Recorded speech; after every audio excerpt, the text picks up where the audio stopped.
balik lagi di Kokang Analog. Nah, gimana kabar para analogers?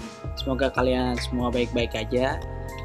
Dan kali ini gue balik lagi dalam episode yang akan ngebahas tentang film roll. Nah, gue akan ngebahas film roll yang mungkin cukup banyak di pasaran, tapi gue nggak tahu seberapa banyak yang menggunakannya. Nah, personally buat gue sangat suka dengan film roll ini. Dan mungkin buat kalian yang penasaran kayak apa film roll ini, ada baiknya untuk nonton episode kali ini sampai habis. Dan jangan lupa sebelumnya, kalau kalian memang baru datang di channel Kokang Analog, klik dulu subscribe-nya, jangan lupa juga klik notifikasi loncengnya dan like. Nah, itu jangan lupa untuk like juga. Nanti di akhir video, kalau kalian memang suka dengan pembahasannya, kalian mungkin bisa share buat teman-teman kalian para analogers juga yang pingin tahu tentang Lomography 800. Nah, itu dia film roll yang bakal gue bahas kali ini. Film yang sangat menurut gue versatile, karena dengan speed 800 kita bisa pakai dengan lebih leluasa karena speednya cukup cepat. Dan selain itu, dari pengalaman gue sendiri, itu bisa dipakai nggak harus di low light, pas lagi bright light juga, di tengah hari bolong atau mungkin di pagi hari nggak masalah. Itu akan jadi keuntungan buat kalian yang ingin menggunakan shutter speed lebih cepat. Jadi nggak banyak shaky-shaky-nya gitu dari hasil yang kalian foto. Nah, ini gue ada salah satu contohnya kayak apa film rollnya. Ini dia, Lomography 800. Kalau kalian bisa lihat ya, Lomography 800 color print film. Nah, ini banyak juga info-info di luar sana kalau ini tuh sebenarnya adalah repackage atau di roll ulang gitu dari film stock yang Fuji punya, di rebranding dengan nama Lomography. Atau kalau nggak salah sih, seingat gue yang di rebranding adalah film stock dari Fujifilm. Kalian bisa search juga di internet, pasti banyak informasi tentang itu. Tapi personally gue emang suka banget colornya, tone-nya itu menurut gue pas ya untuk Lomography 800. Gue sendiri nggak terlalu sering make Lomography yang lainnya seperti 400 atau 100, karena buat gue banyak film stok yang lain, film roll jenis lain yang mungkin sedikit lebih baik gitu dibandingkan dengan Lomography. Dan harganya juga untuk film speed 800 ini adalah yang paling affordable dibandingin kalau kalian pakai Portra 800 contohnya. Itu udah jelas-jelas berkali-kali lipat lah. Karena biasanya pada umumnya kalau kalian beli Lomography 800 itu akan datang dalam bentuk pack of 3. Jadi di dalam satu kotak ada 3 roll film. Nah, itu kan beda dengan kalau Portra atau Venus 800 yang dari Fuji, atau Superia Extra 800 kalau nggak salah itu juga ada dari Fuji. Itu mereka bisa beli satuan. Kalau Lomo biasanya mereka resminya jualnya adalah pack of 3. Jadi dalam satu kotak ada 3. Nah, itu paling sedikit informasi tentang Lomography 800 kayak apa secara umum yang ada di pasaran. Dan kalau kalian pengen tahu gimana hasil-hasil dengan Lomography 800, langsung aja kita lihat foto-foto hasil yang gue pakai dengan Lomography 800. Nah, sekarang gue mulai dari ini nih, foto yang udah cukup lama. Ini gue ambil di tahun 2018. Nah, di waktu itu gue ambil foto ini di dalam, jadi suasananya indoor. Ini adalah Starbucks yang ada di Pondok Indah. Ini sebelum ada social distancing ya, tapi ini gue ingin mengcapture nuansa di mana ada cahaya yang cukup terang, di sisi lain ada bagian yang cukup gelap.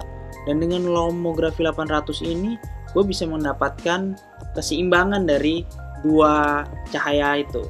di highlight maupun shadow. Dan selain itu juga ini adalah hasil dari gua develop dan scan sendiri di rumah.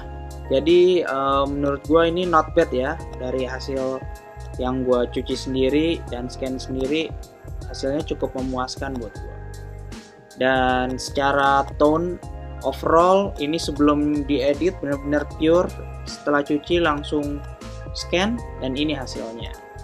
Nah ini selanjutnya gue ada foto di tahun mungkin sama ya 2018, tapi di akhir ya, ini sepertinya 2018 akhir. Ini waktu gue sempet ke Bali untuk ada job di Jakarta Warehouse Project di Bali. Nah ini gue sempetin moto beberapa saat, walaupun gue di sana jadi videographer, tapi gue coba foto-foto. Dan ini adalah kondisi kalau kalian foto dengan lomografi ini saat malam hari.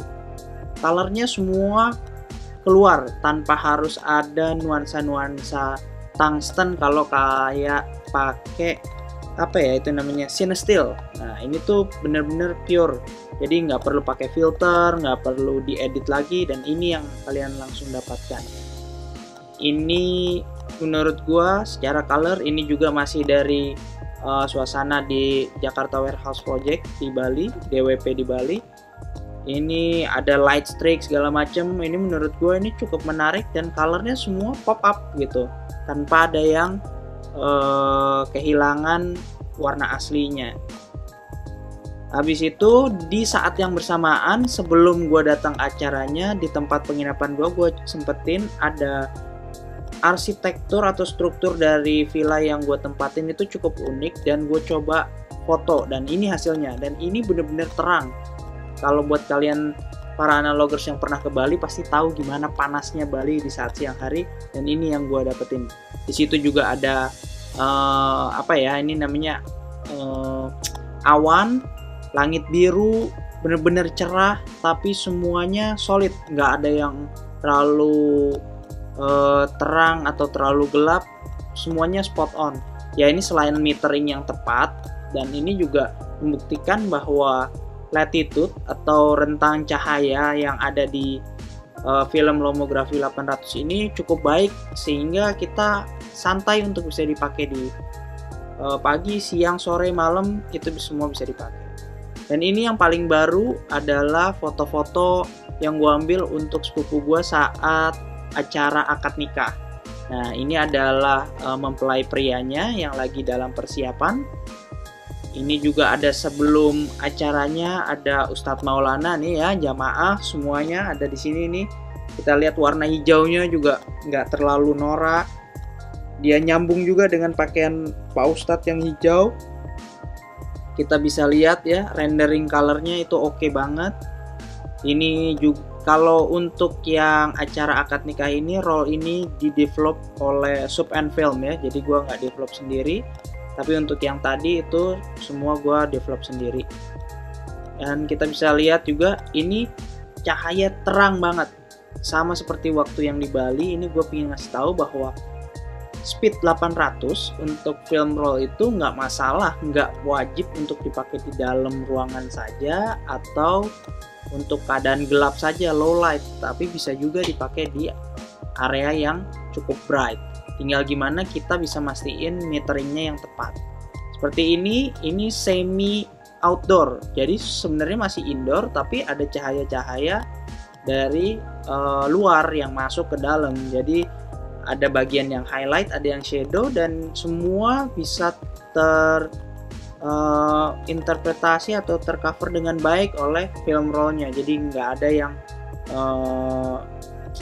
berlebihan, jadi cukup balance. Itu yang gue suka, dan warnanya tuh khas gitu. Gue bisa tahu ini tuh memang feel yang bisa didapetin dari film roll Lomography 800. Mereka biasanya ada sedikit tint hijau atau bukan orange seperti Kodak, tapi memang sedikit lebih kayak Fuji, dimana mungkin itu salah satu alasan kenapa banyak orang bilang, atau memang faktanya seperti itu, adalah lomografi rebranding film stock atau film yang diproduksi oleh Fuji itu sendiri.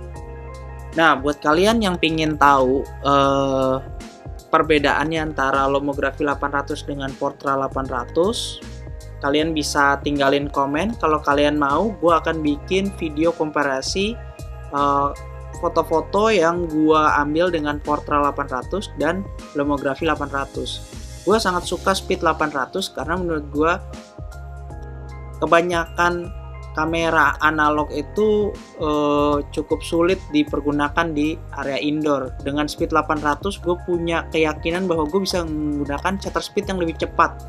Jadi gue nggak kehilangan momen, satu hal, dan selain itu juga gue bisa memastikan depth of field yang gue inginkan. Nah, buat kalian yang mungkin sudah lihat nih keseluruhan videonya, jangan lupa ya untuk share videonya seperti yang gue bilang di depan. Dan kalau belum sempet klik like, klik deh like-nya dan subscribe juga. Oke, paling segitu aja untuk episode kali ini tentang bahas film roll lomografi 800.